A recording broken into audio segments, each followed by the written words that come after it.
Hindi pa pagsususpinde sa excise tax sa diesel at gasolina kinwestiyon ng multi-panel ng Kamara. Dating Pangulong Rodrigo Duterte tinangka umanong patalsikin sa pwesto si President Ferdinand Marcos Jr. ayon kay Ramin Madriaga. Mga alegasyon ni Madriaga kathang isip lamang ayon kay Attorney Salvador Panelo. Delayed reporting ng nangyaring hazing sa Philippine National Police Academy, inimbestigahan ng PNP Internal Affairs Service. Mga opisyal sa PNPA na mapatutunayang nagpabaya, mananagot. Commission on Elections hindi tututol sa pagpapaliban ng barangay and sangguniang kabataan elections dahil sa krisis.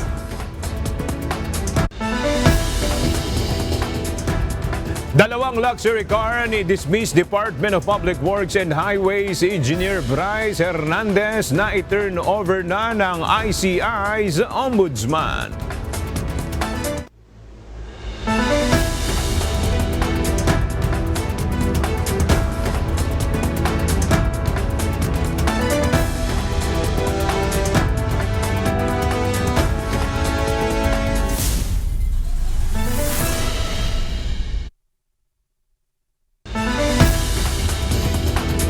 Magandang tanghali mga kasambahay. Ngayon po ay araw ng Miyerkules, April 15, 2026. Tayo po ay sabayang napapakinggan sa Radyo La Verdad 1350, ang UNTV Radio. At una sa mga balita ngayong tanghali.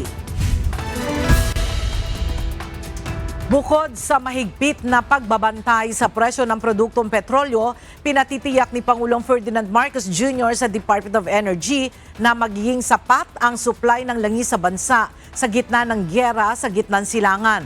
Ayon kay Energy Secretary Sharon Garin, sapat pa ang petroleum products sa bansa at may mga ginagawa na silang hakbang para matiyak na tuloy-tuloy ang supply ng langis. May report si Nel Maribuhok. Isa sa tinitignan ng opsyon ng Department of Energy ang pagkuha ng crude oil sa Russia. Pero para maging posible ito, ayon kay Energy Secretary Sharon Garin, kailangan munang hintayin ang hiniling ng pamahalaang Pilipinas sa United States na palawigin pa ang temporary waiver sa US sanction na nagpapahintulot sa ilang bansa tulad ng Pilipinas na makabili ng crude oil sa Russia. We have communicated with the Department of Foreign Affairs for another window or extension of the lifting ng embargo.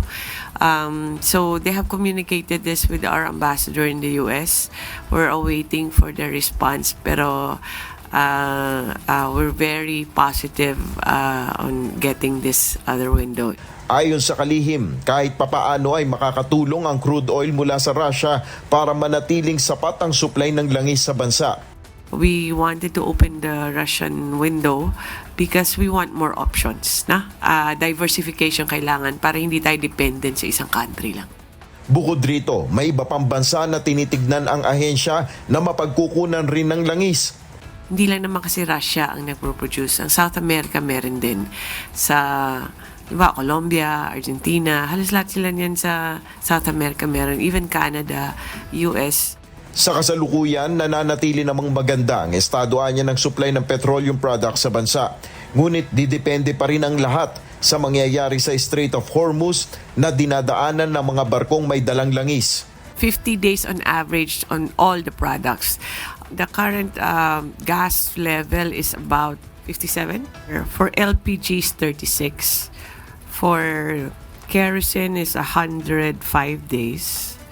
Then diesel is 49 days. And then gasoline is 54 days. Ayon pa sa kalihim, mayroon na rin silang ginagawang pangmatagalang solusyon para hindi na umasa ang bansa sa diesel na nanggagaling sa Middle East. Kabilang narito ang pagsusulong ng dagdag na renewable energy. Nel Maribuhok, UNTV News and Rescue. Diyos ang aming sandigan, serbisyo publiko ang aming pinahalagahan. Ipinagpatuloy ngayong araw ang pagpupulong ng Legislative Energy Action and Development o LEAD Joint Committee ng Kamara sa gitna ng State of Energy Emergency ng bansa. Isa sa kinwestiyon ay kung bakit hindi pa sinususpindi ang excise tax sa diesel at gasolina. Ang detalye sa report ni Evan Alvarez live. Evan, may pag-asa pa ba na kaltasan ng excise tax ang gasolina at diesel gayong sa LPG at kerosene pa lamang ang inaanunsyo ng Pangulo?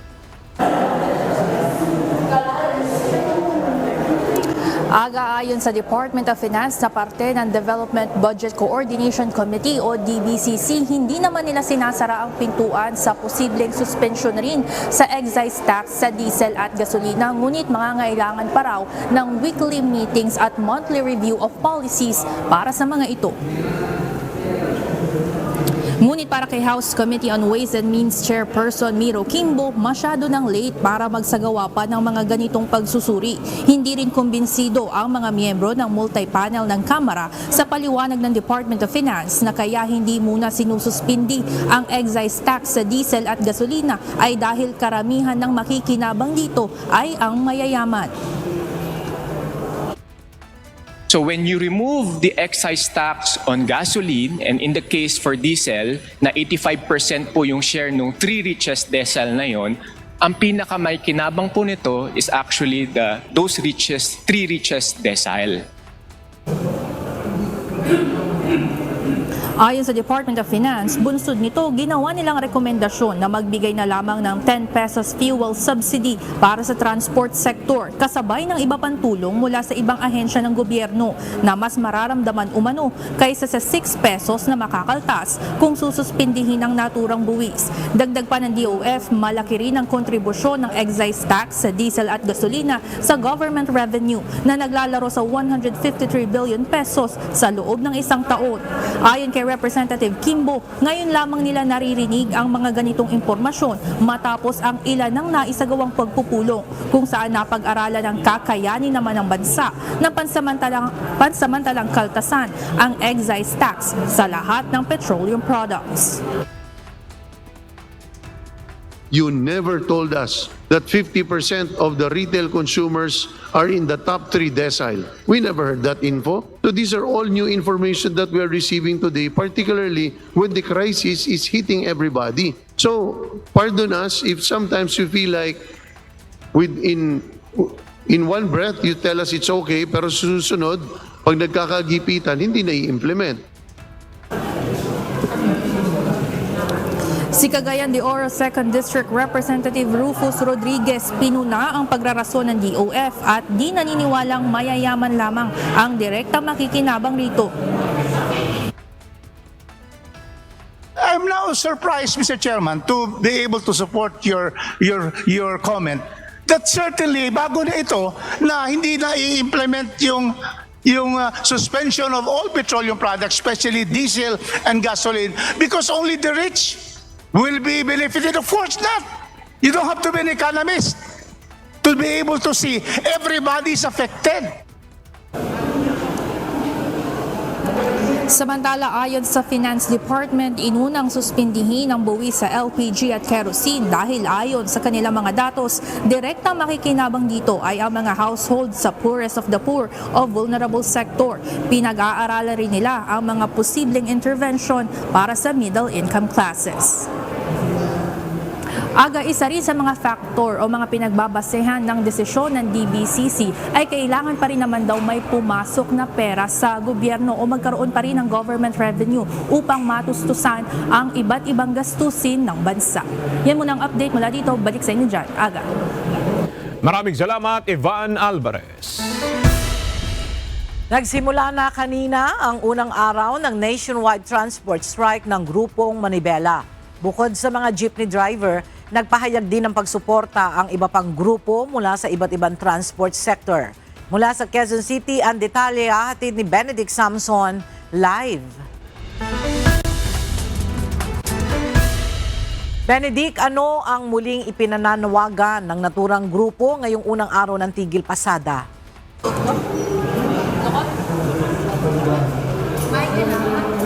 pamamagitan ng grupong manibela ito mga pag-alis o pagtanggal dito sa ipinapataw na excise tax at value-added tax sa langis. Ayon kay Manibela Chairman Mar Balbuena, kung susumahin na aabot niya sa halos 30 pesos ang mababawas dito sa kanila.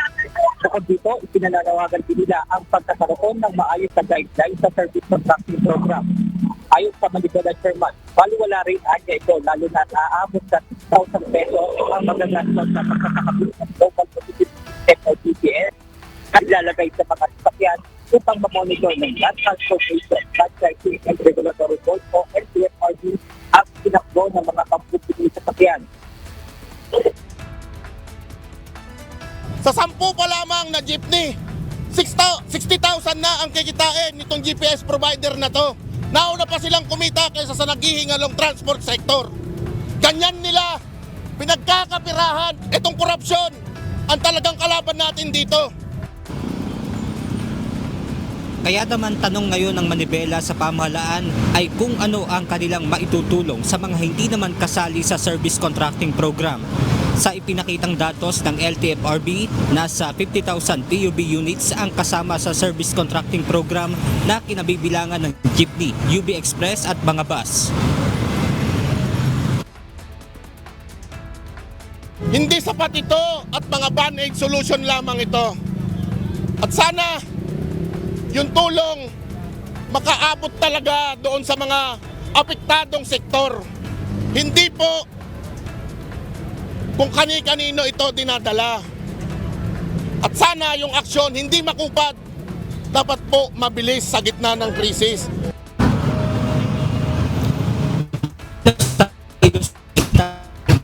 Sa Commonwealth Avenue ang nahirapan sa pagsakay. Pero sa kabila nito, mayroon din namang pinili ang mamasada, ulit dahil punuan at hindi rin kaagad makasakay ang mga commuter. Samantala, naka-activate naman ang Emergency Operations Center ng Metropolitan Manila Development Authority para i-monitor ang sitwasyon ng transport strike. Dagdag pa ng MMDA na naka-proposition at naka-standby ang kanilang mga sasakyan na gagamitin para sa libreng sakay. Ella, ayon pa sa MMDA, ide-deploy lamang nila itong mga sasakyan para sa libreng sakay kung kakailanganin na ito ng publiko. At yan muna ang ating update mula dito sa Quezon City. Balisin dyan, Ella. Maraming salamat, Benedict Samson. Sa gitna ng pagtaas ng presyo ng pagkain at mga hamon sa sektor ng agrikultura, iginiit ng Department of Agriculture ang kahalagahan ng masusing pagbabalanse sa kapakanan ng mga consumer at kita ng mga lokal na magsasaka, lalo na sa tatlong bagay o factors na makakaapekto sa susunod na cropping season o panahon ng anihan. May report si Mia Alonzo. Sa harap ng nararanasang krisis sa presyo ng langis, hindi nawawala ang mga hamon sa sektor ng agrikultura na isang kritikal na yugto sa produksyon ng pagkain sa bansa. Ayon sa Department of Agriculture, direktang apektado ng tinatawag na triple shock ang productivity para sa susunod na planting at harvest season. Kabilang dito ang pagtaas ng presyo ng fertilizer na may malaking epekto sa ani ng mga magsasaka. Gayun din ang patuloy na pagtaas ng presyo ng petrolyo. Dagdag pa ang posibleng epekto ng El Nino o tagtuyot sa mga pananim. Kung walang gagawin ng gobyerno, lalo na ang DA, talagang medyo malaki yung impact niyan. But since we learned so much lessons from the past, we at least now know kung ano yung mga necessary interventions. Yes, we are ready to face it. Apektado rin ng krisis sa langis ang mga gulay kung saan hindi stable ang presyo at supply nito. Gayon din ang bigas na mayroong pagtaas sa presyo sa lokal na merkado na nasa halos 5 piso kada kilo. So, kailangan talaga ng careful balance. Ang sektor kasi ng agrikultura, kailangan mo talaga ng matinding pagbalanse, both the producer side and the consumer side, at saka doon sa karamihan ng mga stakeholders natin. Samantala, patuloy pa rin pinag-aaralan ng pamahalaan ang posibleng pagbaba ng taripa sa imported agricultural products. Nauna nang tinutulan ng ilang grupo ng mga magsasaka ang panukalang ito na anilang magbibigay pasakit at lalo lamang sisira sa local agri-production. Muli namang binigyang diin ng DA ang kanilang layunin na mapababa ang presyo ng pagkain at mabalanse ang kapakanan ng mga consumer at local producers. We need to take into consideration. Ang utos naman ng Pangulo, tingnan kung paano pababaan yung taripa while at the same time tulungan yung ating mga agri-producers. Hindi naman yun one side lang. We also need to look at their welfare para hindi malaki yung epekto. Kasama rin sa mga hamon ngayon na kinakaharap ng local producers ang malaking gasto sa transportasyon ng mga produkto dahil sa sobrang mahal ng petrolyo. Ayon sa DA, maraming negosyante at mamimili na ang nagbawas ng kanilang binibili na lalong nagpabagal sa daloy ng supply sa merkado. Sa mga ganitong sitwasyon, ipinaliwanag naman ng DA na maaari silang tumulong sa pamamagitan ng pagbili ng direktang ani mula sa mga magsasaka sa ilalim ng Sagip Saka Act. Ayon sa ahensya, mayroon ng mekanismo para dito, subalit hamon din sa pagpapatupad nito ang karagdagang pondo upang mas mapalawak pa ang kanilang maabot. Nia Alonso, UNTV News and Rescue. Diyos ang aming sandigan, serbisyo publiko ang aming pinahahalagahan. Inanunsyo ni Agriculture Secretary Francisco Chu Laurel Jr. na ilalabas na ngayong araw ang 10 bilyong pisong halaga ng Presidential Assistance to Farmers and Fisherfolk. Ayon kay Laurel, ang tulong pinansyal ay nagkakahalaga ng 2,325 pesos bawat benepisyaryo at sabay-sabay itong ipamamahagi sa buong bansa para sa 4.175 milyong magsasaka at mangingisda. Layunin ng ayuda na maibsan ang epekto ng patuloy na pagtaas ng presyo ng langis na matinding nakakaapekto sa sektor ng agrikultura at pangisdaan. Pinagtibay ng Commission on Audit o COA ang pinal na desisyon nito na isang tabi ang apela ni Vice President Sara Duterte at iniutos ang pagsasauli ng 73.28 million pesos na confidential funds na ginastos noong huling bahagi ng 2022 matapos itong ituring na irregular o labis. Wherefore, the petition for review treated as appeal of Ms. Sara Z. Duterte, Vice President, Ms. Gina Acosta, Special Disbursing Officer, and Ms. Julieta L. Villa del Rey, Chief Accountant, Office of the Vice President, is hereby denied. Accordingly, Commission on Audit, Intelligence and Confidential Funds, Audit Office, Notice of Disallowance Number 2024-002-100, for 2022, dated August 8, 2024, on the confidential expenses of the OVP for the period from December 21 to 31, 2022, in the amount of 73,287,000 is affirmed. Sa pagdinig ng Kamara para sa impeachment complaint laban sa pangalawang Pangulo, nagpatotoo ang mga forensic expert mula sa National Bureau of Investigation na may mga acknowledgement receipt na iisang tao lamang ang lumagda. Habang kinumpirma naman ng Philippine Statistics Authority o PSA na halos 400 pangalan na nakalista bilang mga tumanggap ng pondo ang walang kaukulang records sa gobyerno. Dahil dito, naglabas ng mga sabina ang House Committee on Justice para kay dating Senator Antonio Trillanes at sa AMLAC upang imbestigahan ang iba pang mga aligasyon ng hindi deklaradong yaman at mga kahina-hinalang transaksyon sa bangko na kinasasangkutan ng pangalawang Pangulo. Inihayag ni House Justice Committee Chairperson at Batangas 2nd District Representative Gerard Villuistro na posible nang ikonsidera ng panel sa pagtukoy ng probable cause sa reklamong impeachment ang desisyon ng Commission on Audit sa ginawang paggasto sa confidential funds ni Vice President Sara Duterte. Kinumpirma ng COA ang notice of disallowance sa mahigit 73 million pesos na confidential expenses ng tanggapan ng Vice Presidente noong December 2022. Makibalita tayo kay Rosalie Coz. Live. Rosalie, ibig bang sabihin maaaring mapaikli ang pagdinig ng House Justice Committee sa reklamong impeachment? Ela nasa desisyon ng mga miyembro ng House Justice Committee yung pagtukoy kung meron na bang sapat na probable cause o batayan para mairekomenda sa plenaryo ng Kamara yung pag-aakyat ng reklamong impeachment laban kay Vice President Sara Duterte sa Senado bilang isang impeachment court. Yan ang tugon ni House Justice Committee Chairperson at Batangas 2nd District Representative Jervy Luistro nang tanungin kung meron bang posibilidad na mapaikli na yung pagdinig.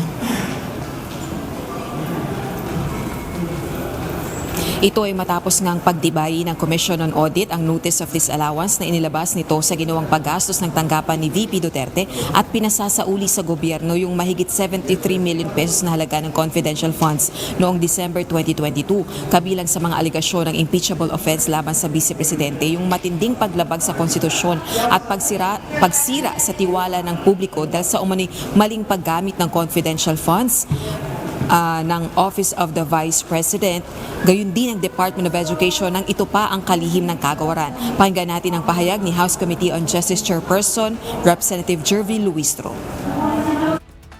The determination of probable cause will depend on the exclusive judgment of the justice members, no? But of course, considering the denial of the appeal dito sa 73 million and the issuance of the notice of disallowance dito sa first, second, and third quarter ng 2023 ng OVP Confidential Fund, there is a possibility that this will be considered by the justice members to say that there is probable cause already. Samantala, inaasahan na ng House Justice Chairperson ang reaksyon ni VP Duterte sa ginawang pagdinig ng panel sa reklamong impeachment kahapon. Inaakusahan ni VP Duterte na ang ginawang proseso ng komite ay nagpapakita umano ng tunay na ugali ng ilan sa mga miyembro nito. Tila abuso at katiwalian lamang ang kayang gawin. Iginiit din itong ang unang impeachment case ay nabahira ng mga paratang ng panunuhol na kinasasangkutan umano ng ilang House members at ang ikalawang impeachment umano ay hindi rin naiiba rito. We anticipate na negative ang reaction ng Vice President in the current impeachment process, no? But nonetheless, let us understand that this is a constitutional duty. So regardless of whether she believes or otherwise, the mandate is just to move forward. And what we are doing right now in the Justice Committee is a hearing proper, a clarificatory hearing, which only purpose is the determination of the existence of probable cause. Ela sa April 22 o sa susunod na Miyerkules yung pagtutuunan naman ng pansin sa pagdinig ng House Justice Committee ay yung aligasyon laban sa Vice Presidente na hindi deklaradong mga ari-arian at hindi akmang kayamanan. Balik sa'yo, Ela. Maraming salamat, Ross Salicos. Mabibigat ang alegasyon ni Ramil Madriaga hindi lang kay Vice President Sara Duterte kundi maging sa ama nito na si dating Pangulong Rodrigo Duterte. Mariin namang pinabulaanan ng isa sa mga kaalyado ng dating Pangulo ang mga akusasyon ni Madriaga. May report si Evan Alvarez. Hindi lang mga aligasyon laban kay Vice President Sara Duterte ang laman ng salaysay ni Ramil Madriaga. Sa binasa nitong supplemental affidavit sa impeachment proceedings ng Kamara, dawit rin ang ama nito na si dating Pangulong Rodrigo Duterte. Ayon kay Madriaga, binalak umano ni former President Duterte na patalsikin sa pwesto si Pangulong Ferdinand Marcos Jr. kung hindi magbibigay daan kay VP Sara noong 2025. In the event that BBM will not voluntarily step down or hand over the presidency to Sara, extraordinary measures of overthrowing BBM will be considered, which include assassination, mass resignation of government officials, civil disobedience, and even an armed assault of Malacanang.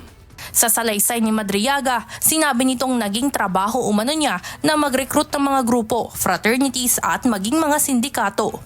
Bagay na mariin namang pinabulaanan ng former Presidential Legal Counsel ni FPRRD na si Attorney Salvador Panelo. Sa mensaheng ibinahagi nito sa UNTV News and Rescue, sinabi niyang kathang isip lamang ang mga kwento ni Madriaga. Ayon sa abogado, hindi na nakakapagtaka ang ganitong mga bintang, lalo na at maituturing umanong polluted source si Madriaga. Dagdag pa ni Panelo, malinaw na demolition job ito laban sa mag-ama upang tanggalin sa posisyon si VP Sara at harangin ang planong pagtakbo nito ng pagkapangulo sa 2028 elections. Habang ang aksyon rin umano ay upang sirain ang reputasyon ni former President Duterte. Samantala, nananatili naman ang paratang ng kampo ni VP Sara na weakest link sa impeachment proceedings ang nagpapakilalang bagman umano ng Vice-Presidente. Evan Alvarez, UNTV News and Rescue. Diyos ang aming sandigan, serbisyo publiko ang aming pinahahalagahan. Iginiit ni Vice President Sara Duterte na natapos niya ang law school na hindi kailangan ng tulong ni numan. Hindi rin anya siya humingi ng kahit anong special accommodation sa kahit kaninong propesor. Bahagi ito ng kanyang pahayag na inilabas ngayong araw kaugnay ng mga sinabi ng nagpapakilalang kanyang dating bagman na si Ramil Madriaga na humarap sa pagdinig ng House Justice Committee kahapon. Ayon sa pangalawang Pangulo, nakatapos siya ng law school noong May 2005 at kumuha ng bar exam noong September sa kaparehong taon at pumasa na. Mayroong general weighted average na 80. Nakapaloob din sa kanyang pahayag na ang pagdinig sa Kongreso ay nagpapakita lang ng pang-aabuso at korupsyon sa ilan nitong miyembro. Ang kapalpakan anya ng administrasyon para magbigay ng ayuda sa price crisis ay hindi dahil sa kakulangan ng resources, kundi dahil mayroong public funds na ginagamit sa political maneuvering. Suportado ng mayorya ng mga Pilipino ang impeachment trial laban kay Vice President Sara Duterte batay sa pinakabagong resulta ng tugon ng masa survey ng Okta Research. Tinanong ng Okta ang mga Pilipino kung sa tingin ba nila ay dapat harapin ng ikalawang Pangulo ang pagliliti sa Senado o impeachment court upang sagutin ang mga paratang sa kanya o hindi. Lumabas sa survey na 69% ang sang-ayon, 28% ang tumutol, habang may 3% ang undecided. Isinagawa ang survey mula March 19 hanggang March 25 ngayong taon kung saan tinanong ng harapan ang nasa 1,200 na mga respondent na 18 years old pataas sa buong bansa. Patuloy ang Office of the Ombudsman sa investigasyon sa mga nasasangkot na public official sa korupsyon, lalo na sa mga dawit sa mga anomalyang nagtatago sa likod ng mga proyektong pang-infrastruktura ng pamahalaan. Nagbabalik si Evan Alvarez. Tumutugon na ang mababang kapulungan ng Kongreso sa mga hinihinging impormasyon ng Office of the Ombudsman. Ayon kay Assistant Ombudsman at Spokesperson Miko Clavano, nag-comply na ang Kamara na bigyan sila ng kopya ng Statement of Assets, Liabilities and Net Worth o SALN ng mga kongresista. Partikular na ang mga dawit ngayon sa mga maanumalyang infrastructure projects sa bansa. Yung first batch na hiningi ho namin, yun po yung nag-comply sila. That's 26 infrastructure anomalies. So, ano lang yan? Kasi we're looking at a scheme, di ba? Hindi lang naman flood control ho yan. That's a scheme of infrastructure project. Nito lamang nakaraang linggo, binalaan mismo ni Ombudsman Crispin Remulla si House Secretary General Sheloy Garafil na isa-cite in contempt ito kung hindi makikipagtulungan sa Ombudsman na i-release ang SALN ng mga iniimbestigahan nilang mambabatas. Public notice lang po. Susunod na gawin po sa amin to ng Kongreso, I will cite the Secretary General in contempt. At hindi ko may papayag na baliwalain nila ang Office of the Ombudsman. Agad namang sumagot ang House Sec Gen at sinabing ang lahat ng opisyal na komunikasyon sa kanilang tanggapan ay agara nilang aasikasuhin. Ngayong may access na ang ombudsman sa SALN ng mga mambabatas na idinadawit sa korupsyon, tiniyak ni Clavano na hindi napapatid ang commitment ng kanilang tanggapan para tuluyang makasuhan at papanagutin ang mga naglulustay ng pera ng taong bayan. This is the best time to curb corruption kasi pinapag-usapan na ho natin to eh. Diba? So, we cannot let this opportunity pass. Hindi naman nawawala po. Ang investigation lang po ay ongoing, pero syempre, hindi lang din namin pwedeng i-telegraph lahat ng punches ho namin. Samantala, handa rin ng ombudsman na ibigay ang certified true copies ng SALN ni Vice President Sara Duterte na hinihingi naman sa kanila ng House Justice Committee para sa susunod na impeachment proceedings sa April 22. Tanging mga SALN lamang ng Pangulo, Pangalawang Pangulo at mga pinuno ng constitutional body ang hawak ng ombudsman, habang may sarili namang repository ang mga mambabatas ng Kongreso. Evan Alvarez, UNTV News and Rescue. Diyos ang aming sandigan, serbisyo publiko ang aming pinahahalagahan. Manatili po kayong nakatutok sa UNTV. Magbabalik ang C-News. Pinalawig ng pamahalaan ang deadline ng filing ng 2025 annual income tax returns. Mula sa orihinal na petsa ngayong araw, ito ay in-extend sa May 15, 2026. Ayon sa anunsyo ni Pangulong Ferdinand Marcos Jr., layunin ng extension na bigyan ng mas mahabang panahon ang mga taxpayer upang makapag-file ng kumpleto at walang penalties. Maaari pa ring magbayad at mag-file sa pamamagitan ng BIR electronic platforms o sa mga authorized agent banks. Dagdag pa ng Pangulo, hakbang ito upang gumaan ang pasani ng mga Pilipino, lalo na ngayong ramdam ang patuloy na pagtaas ng presyo ng langis. Nagkasundo ang Metropolitan Manila Development Authority at Metro Manila Council na pansamantalang suspendihin muna ang pagpapatupad ng pass-through fees sa mga sasakyan na naghahatid ng mga produkto gaya ng pagkain at langis.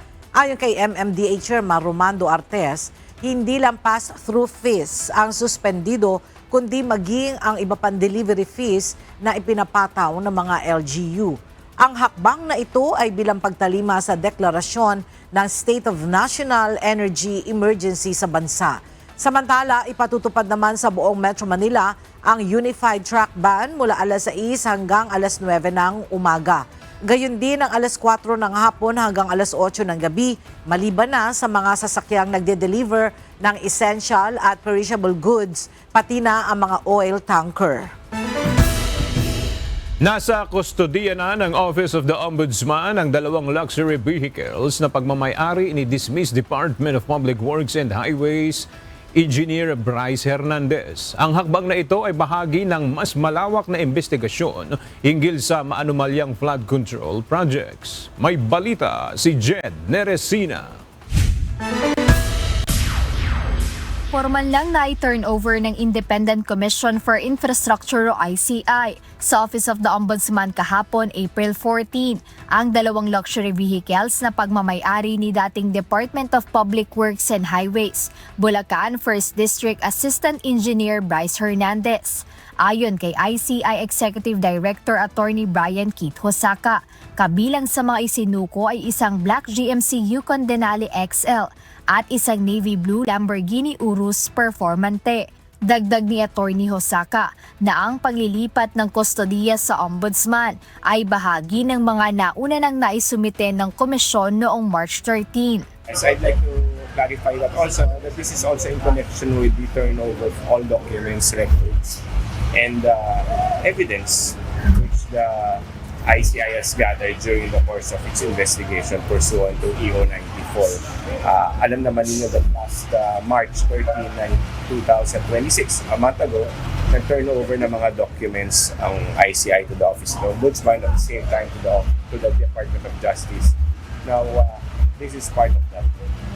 So, it has been officially turned over already. Ayon pa sa ICI Executive Director, ito na ang kanilang huling iti-turnover sa mga kaukulang ahensya na magpapatuloy ng investigasyon sa kontrobersyal na flood control projects. Paliwanag ni Attorney Hosaka, ang ombudsman na ang magdedesisyon kung anong gagawin sa mga nabanggit na sasakyan. It is up to them already. This will probably aid them in their investigation or probably yung kanilang initiatives for restitution. So it will all be up to the Office of the Ombudsman on how they will tackle or treat the vehicles which is in evidence. Magugunitang voluntaryong isinuko ni Hernandez ang mga naturang sasakyan sa ICI noong September 19 at September 24 noong nakaraang taon, habang umuusad ang investigasyon laban sa kanya kaugnay ng maanumalyang flood control projects. Samantala, tumanggi ng magbigay komento si Attorney Hosaka tungkol sa panawagan ng ilan na ilabas ng independent body ang resulta ng kanilang ginawang investigasyon. Ano na lang yung posisyon ng ICI doon sa pinagtatalunan na dapat isa publiko yung findings ng inyong investigation? I cannot comment on that kasi si chairman lang naman makaka-comment. Jed Neresina, UNTV News and Rescue. Diyos sa aming sandigan, serbisyo publiko ang aming pinahahalagahan. Nagsimula na rin ang implementasyon ng service contracting program sa mga ruta sa labas ng Metro Manila ayon sa Department of Transportation. Nilinaw naman ang kagawaran na 500 pesos lang kada buwan ang renta ng Global Positioning System o GPS sa programa. Alamin natin ang update sa report ni Asher Cadapan Jr. live. Asher, ano-anong mga ruta na ang mayroong public utility vehicle na bumibiyahe na sa ilalim ng service contracting?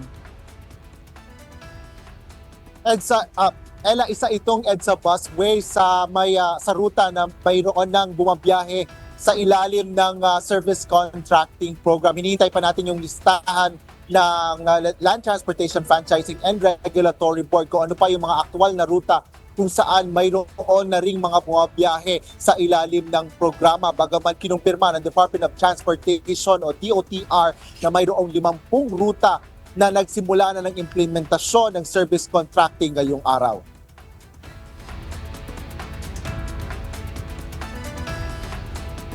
May nakapagrehistro na sa service contracting program ng buksan ng online registration ng LTFRB noong Lunes, 2 araw bago magsimula ang programa. Ito ang kinumpirma ni Transportation Secretary Giovanni Lopez sa unang araw ng pagpapatupad ng programa.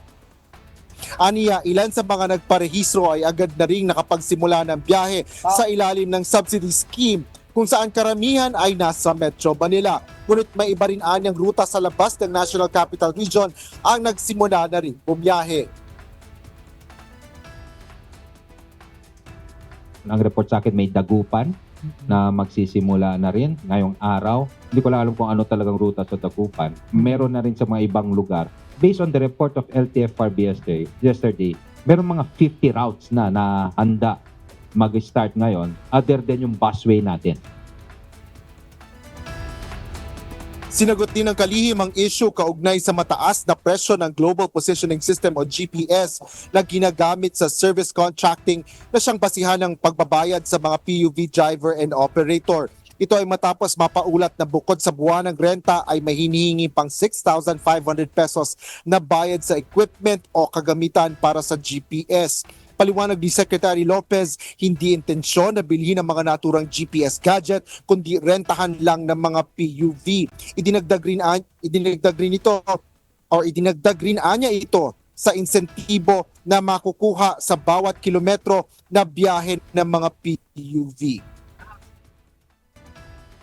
Before we started to roll out this net service contracting program, there are 22 service providers pagdating sa GPS natin. All of them 500 ang napag-usapan. Per month. Yun na po yun. Kakasama yung gadget. 500 pesos per month. Renta lang. I don't know kung saan nanggaling yung GPS. Nonetheless, sabi ko kay what we did first, I computed the 500 pesos divided by 20 days. That's 25 pesos per day. Ella, para sa mga PUV operators na nais makilahok dito sa service contracting program, ay nananawagan ang Department of Transportation na pumunta sa website ng LTFRB. Makikita rin yan sa Facebook ng LTFRB na naipost din ngayong umaga lang muling naipost ngayong umaga ng LTFRB para doon sa mga link kung saan maaari silang pagrehistro. Yan ang latest mula dito sa Pasay City. Balik sa'yo, Ella. Maraming salamat, Asher Kadapan Jr. Nilinaw ng Cybercrime Investigation and Coordinating Center o CICC sa pagdinig sa Senado na pansamantala lamang ang pagkakasuspindi ng ban sa Roblox at nakadepende ang pananatili nito sa bansa sa pagsunod sa mga istriktong key performance indicators para sa kaligtasan ng mga bata. Binigyang diin ni CICC Undersecretary Aboy Paraiso na kailangang makipagtulungan ang Roblox sa mga sabina at ulat ng gobyerno laban sa mga kriminal sa kanilang platform dahil kung hindi ay tuluyan silang itataboy sa bansa. Now, what is available to us is that reporting mechanism with Roblox kasi hindi pa natin alam kung kailan sila mag-establish ng office or when they would integrate the PhilSys system. But right now, we have that reporting mechanism. And if that reporting mechanism fails, for example, we report something, they fail to take action, or we subpoena someone and they fail to give us the credentials of that threat actor or that criminal online using their platform, then that's a failure of their commitment with the Philippine government. Bilang tugon sa mga kaso ng pang-aabuso sa mga minor de edad, nangako ang Roblox Corporation na maglulunsad ito ng mga bagong safety feature gaya ng Kids Mode at Facial Recognition Technology para sa mas mahigpit na age verification. Gayunpaman, nananatiling nakamonitor ang Senado at CICC upang matiyak na seryoso ang kumpanya sa kanilang mga pangako at sa pagprotekta sa mga kabataang Pilipino. Hindi tututol ang Commission on Elections o COMELEC sa panukalang pagpapaliban ng barangay at sangguniang kabataan elections o BSKE sa darating na November 2 para magamit ang pondo ngayong panahon ng krisis. May balita si Dante Amento. Nasa kapangyarihan ng Kongreso ang desisyon sa panukalang pagpapaliban ng barangay at sangguniang kabataan elections o BSKE na nakatakda sa November 2 ngayong taon. Paliwanag ng komisyon, maaari lang silang magbigay ng rekomendasyon, gayunman hindi sila maaaring tumutol sa kung anuman ang magiging pasya ng Kongreso. Yan ay isang absolute na diskresyon ng ating Kongreso. Hindi pa pwedeng makialam si COMELEC, pwede kami magbigay ng suhestyon, rekomendasyon, pero sa bandang huli sila po ang may desisyon kailan ang halalan o dapat bang ipagpaliban ang isang halalan.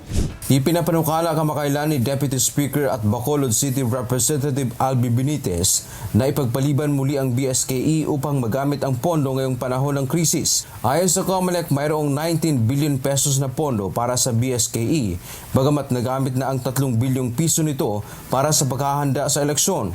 Pero nilinaw ng komisyon na hindi pa nila hawak ang kabuuan ng pondo dahil nasa Department of Budget and Management pa ito sa ngayon. Ay dahil daw po para magamit yung pondo na nakalaan para sa barangay and SK elections sa ibang bagay tulad ng pagtulong sa ating mga kababayan. Napakaganda po na proposal yan. Sa katotohanan lang, hindi para mag-oppose si COMELEC sa napakaganda na inisyatiba na yan. Sa kabila ng mga usaping ito, binigyang diin ng COMELEC na patuloy pa rin ang kanilang paghahanda. Sa ngayon ay nakapag-imprenta na sila ng mga balota at patuloy din ang voter registration hanggang sa May 18. Dante Amento, UNTV, News and Rescue. Diyos ang aming sandigan, serbisyo publiko ang aming pinahahalagahan. Tuloy ang investigasyon ng PNP Internal Affairs Service sa nangyaring hazing sa 22 kadete ng Philippine National Police Academy noong April 3. Partikular na tinutukoy ng IAS ay kung bakit delayed o hindi agad inireport kay PNP Chief Police General Jose Melencio Nartates Jr. ang nangyaring hazing. Para sa detalye, may balita si Lea Ilagan live.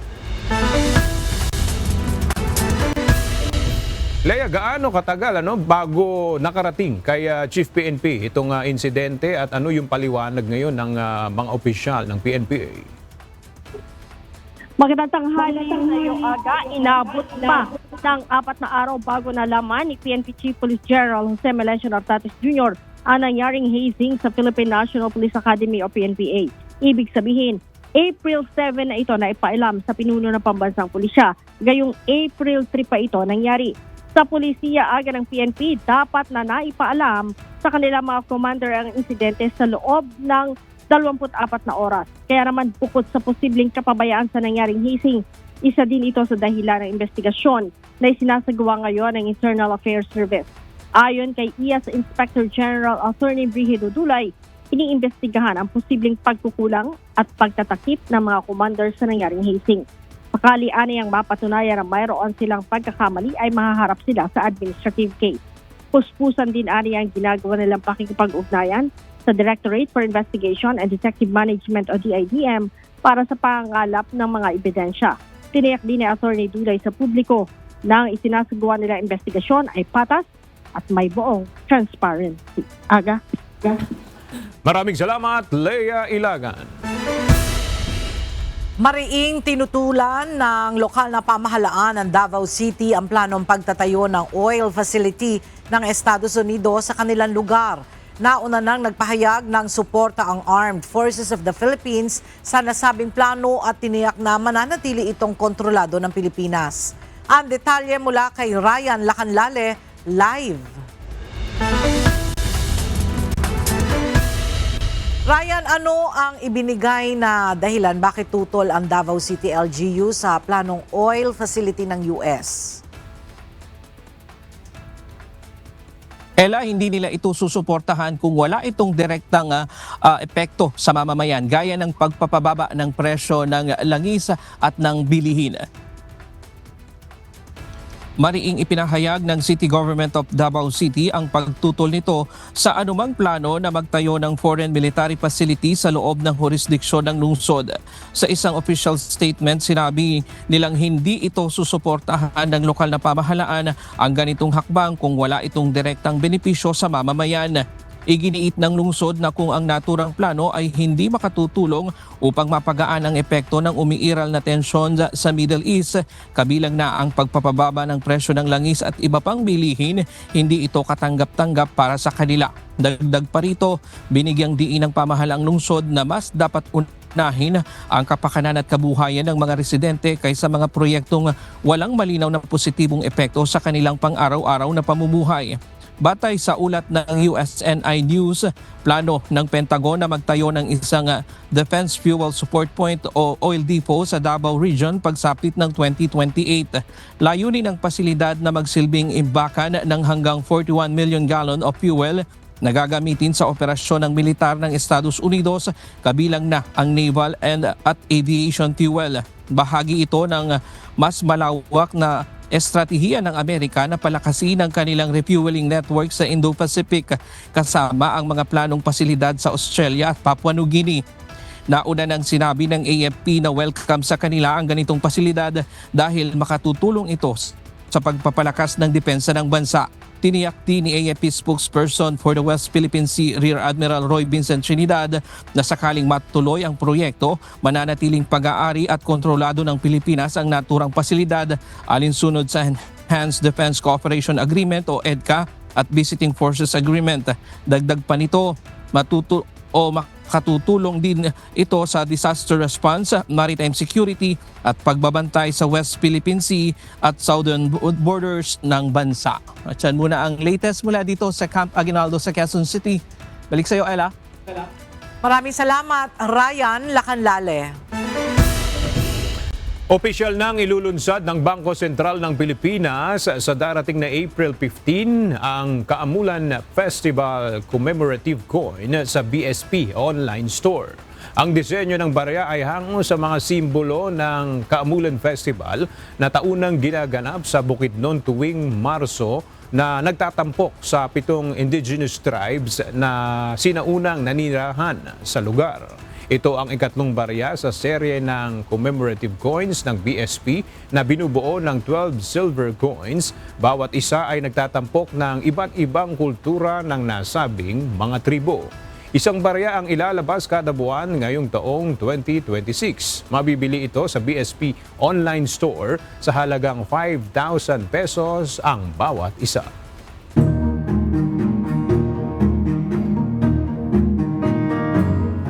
Nananawagan sa pamahalaan ng mga magsasaka sa Bugias, Benguet na magpatupad ng floor price o minimum na presyo sa bentahan ng kanilang aning gulay. Kasunod yan ng pagkalugi nila sa presyong iniaalok sa kanila ng produkto kaya hinayaan na lang mabulok ang toneladang gulay. Makibalita tayo kay Grace Doctolero live. Grace, magkano yung hinihiling nilang floor price at anong mga gulay ang sakop niyan? Yes, Ella, linaw ang panawagan ng mga magsasaka na magkaroon ng floor price na hindi bababa sa 20 pesos kada kilo upang masiguro na may kita sila at hindi masasayang ang kanilang ani. Iginiit ng mga magsasaka sa Bugias na ang kawalan ng takdang pinakamababang presyo ang isa sa mga dahilan kung bakit patuloy silang nalulugi. Sa kasalukuyan, umaabot lamang sa 5 hanggang 8 pesos kada kilo ang presyo ng gulay, malayo sa kanilang gastos sa pagtatanim, pag-aani at transportasyon. Dahil dito marami ang napipilitang huwag na lang anihin ang kanilang mga tanim dahil mas malaki pa ang magagastos kaysa mapagbebentahan nito. Kabilang dito si LV Maguli na may umaabot sa halos 15 tons ng umbok at mahigit 12 tons na repolyo na hinayaan na lang masira. Hanmi nga mabalin nga piliton nga harvestan ta mautangan kami matlang. Mautangan kami nga maitid ito'y ag-harvest ito'y kan jay ag-carrying nga na ichay lugan. Plus pa lang jay transportation tilugan nga mangipan ichay trading post. Nagsubli, eksakto lang ichay krudo na jay bayad ay nga natang mamingsan pa ikat kumurang awan pa iti pagkakanapi man ichay dalan. Ganito rin ang sinapit ni Ryan Tamaaw na umabot sa 10,000 kilos ng umbok ang itinapon na lamang dahil hindi na nababawi ang gastos. Mahirap kasi mahal-mahal na ng mga diesel ngayon, yung langis. Hindi na namin binigay yung margin dito. Kaya yung iba tinatapon na lang. May 3,000 kilos mo doon. Yung iba pinamigay. Kaya may natira. Kaya yun, tinapon na lang namin. Ayon sa mga magsasaka, kung may floor price na halimbawa ay 20 pesos kada kilo, masisiguro na may matitira sa kanila at hindi masasayang ang kanilang pinaghirapan.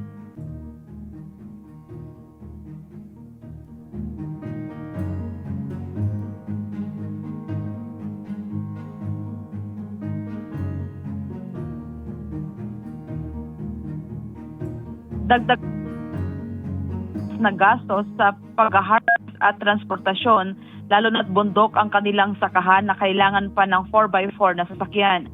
Pero sa mga magsasaka kung may matatag na presyo ng gulay, mas magiging sulit ang kanilang pagod at gastos. Sa ngayon, umaasa ang mga magsasaka na maririnig ng pamahalaan ang kanilang panawagan para sa floor price na nakikita nilang susi upang maiwasan ang pagkalugi at pagkasayang ng kanilang ani. Yan muna ang balita. Balik sa'yo, Ella. Maraming salamat, Grace Doctolero.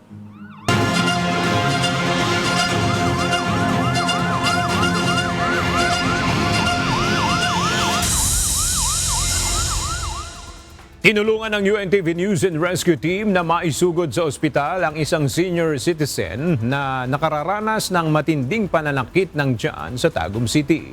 Makalipas ang ilang oras na biyahe, ligtas itong nadala sa ospital para mabigyan ng karagdagang atensyong medikal. Narito ang balita ni Lizelle Nael. Sakit kay yung tiyan, dugay naman na hindi na ako niya, nagasuka-suka. Mukaon siya, musuka. Matinding pananakit ng kanang bahagi ng tiyan ang naramdaman ng isang 85 anyos na lalaki sa Purok Kalubihan, Pagsabangan, Tagum City. pasado alas 9 ng gabi nitong Lunes nang itawag ng Tagum City Disaster Risk Reduction and Management Office sa UNTV News and Rescue ang kondisyon ng matanda. Agad namang rumesponde ang team at nadatnan ang pasyente na nakaupo sa loob ng kanilang tahanan. Hospital lang siya? Dito kapalong. Wala may finding sa doktor dito. May makita sa iyang mga kuwan. Kalakaw ba siya? Kalakaw. Ang kaon niya. Hinay-hinay lang. Dito na nato bibigyan sa. Dito lang. Bahay na nato. Mahigit 2 linggo pa lamang ang nakalilipas nang makonfine sa ospital ang matanda. Sa pagsakit muli ng tagiliran nito, minarapat na ng pamilyang ibalik ito sa ospital. Habang nasa biyahe papuntang ospital, patuloy na binabantayan ng team ang vital signs nito. Nang bumaba ang oxygen level, ay agad binigyan ng oxygen support ang senior citizen.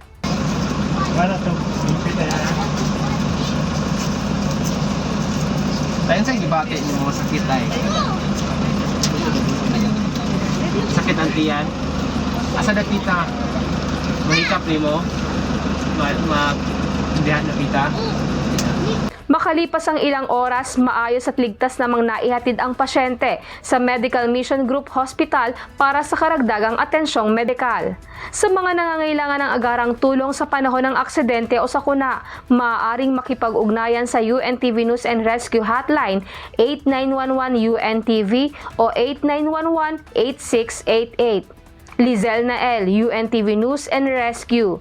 Diyos ang aming sandigan, serbisyo publiko ang aming pinahahalagahan.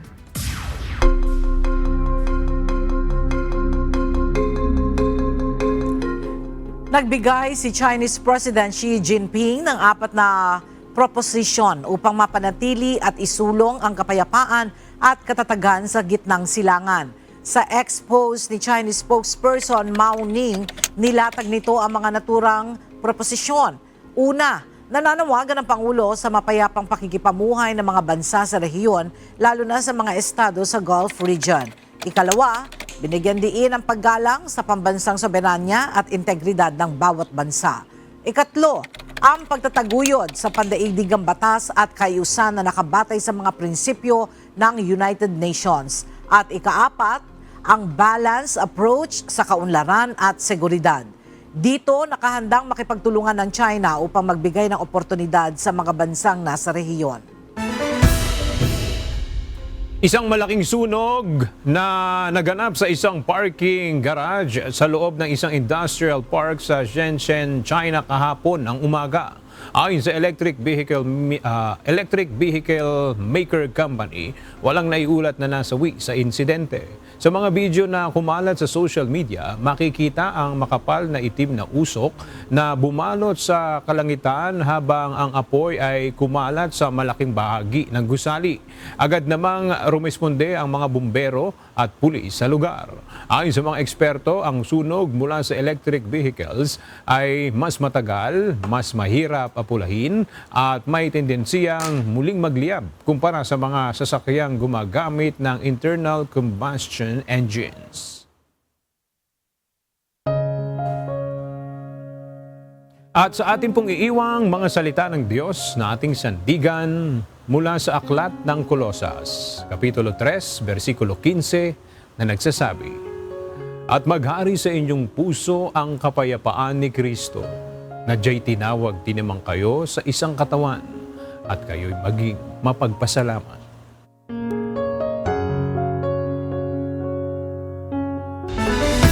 Yan ang mga balitang aming tinutukan at inaksyonan dahil sa aming pagbabalita, una ang pagkalinga sa kapwa. UNTV Z News, may balita saan bang panig ng daigdig. At dito sa UNTV, Diyos ang aming sandigan, serbisyo publiko ang aming pinahahalagahan. Magandang tanghali.